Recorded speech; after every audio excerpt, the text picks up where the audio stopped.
السلام عليكم ورحمة الله وبركاته. ازيكم عاملين ايه؟ في فيديو النهاردة حبيت اتكلم معاكم عن يعني ايه بداية السنة الجديدة. نبدأ ان احنا علاقتنا بربنا سبحانه وتعالى يكون عندنا يقين ان ربنا سبحانه وتعالى هيعوضنا.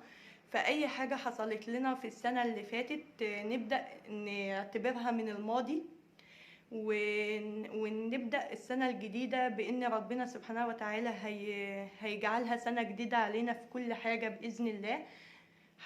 أهم حاجة أنا اتعلمتها في الفترة الماضية من عمري، خصوصا أواخر سنة 2022، هو إني ما فكرش إيه اللي هيحصل بكرة.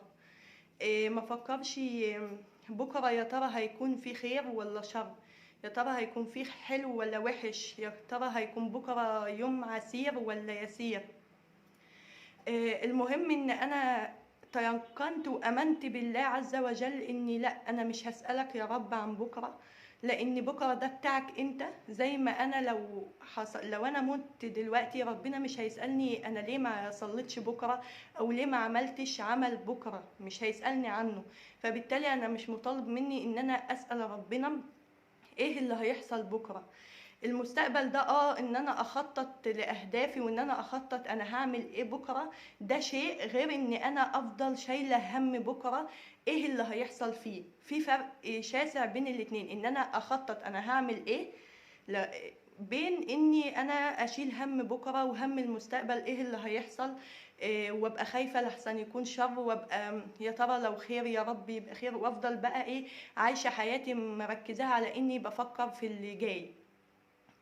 لا، انا اتعلمت في الفترة اللي فاتت ان انا مستحيل اسأل ربنا عن ايه اللي هيحصل بكرة، ولا حتى بعد ساعة، لاني احيانا بيكون القدر ربنا سبحانه وتعالى دي اقدار ربنا بيكون كاتبها لنا في حياتنا، سواء خير او شر احنا هنشوفها مهما عملنا.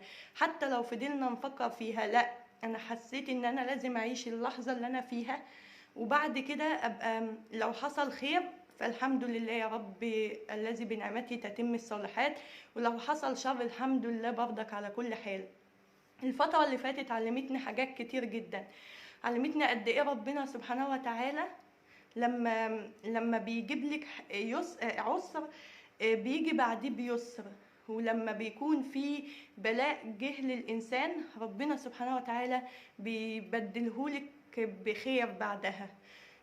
لعل البلاء اللي ربنا سبحانه وتعالى اداهولك ده يكون هو اصلا فيه الخير نفسه، بس احنا ما نعرفش، فبنفضل مركزين ان احنا مثلا البلاء ده دمرنا، لكن ربنا بيكون بيعوضنا من حتة تانية، او البلاء ده جاي يعوضنا بس احنا مش شايفين كده.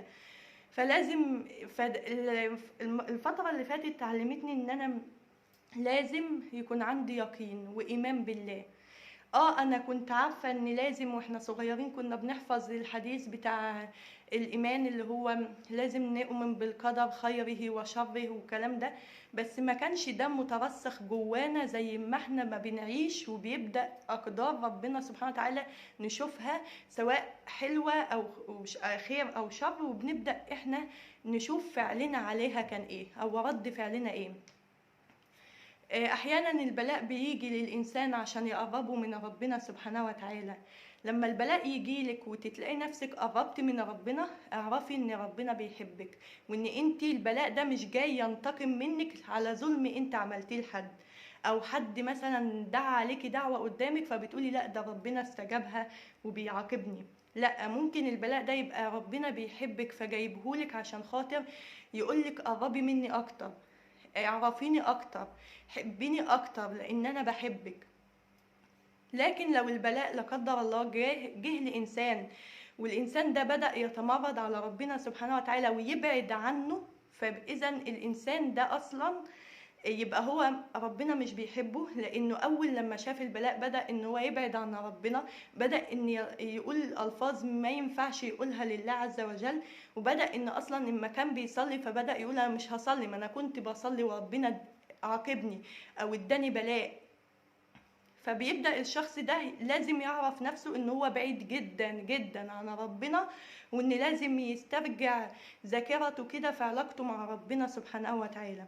فانت دلوقتي رسالتي ليكي دلوقتي انك شوفي، لو انت ناس كتير جدا فينا في بلاء، الله اعلم بلاء جه ومشي ولا دلوقتي انت في وقت بلاء ومحنة وعسر، فبتبدأي ان انت تشوفي نفسك، هل انت قربتي من ربنا فعلا ولا انت بعدت عنه؟ لو قربتي منه اعرفي ان ده خير ليكي، وقربي من ربنا اكتر، وارتاحي كده من جواكي واحمدي ربنا سبحانه وتعالى. ولو انت بعدت عن ربنا ابدأي شوفي ايه علاقتك بين ربنا سبحانه وتعالى، اللي انت يعني علاقتك بين ربنا مش مستاهله ان انت تبعدي عنه، لان في الاول وفي الاخر احنا جايين الدنيا دي عشان خاطر نرجع لله عز وجل باعمالنا.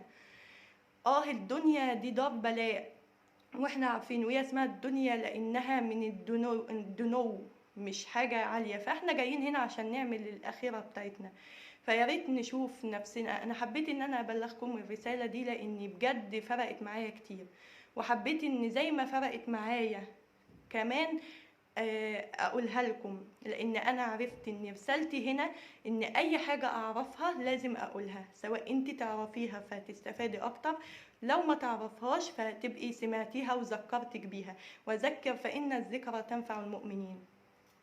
مش عايزة اطول عليكم، وان شاء الله اسيبكم على خير في حفظ الله. مع السلامة.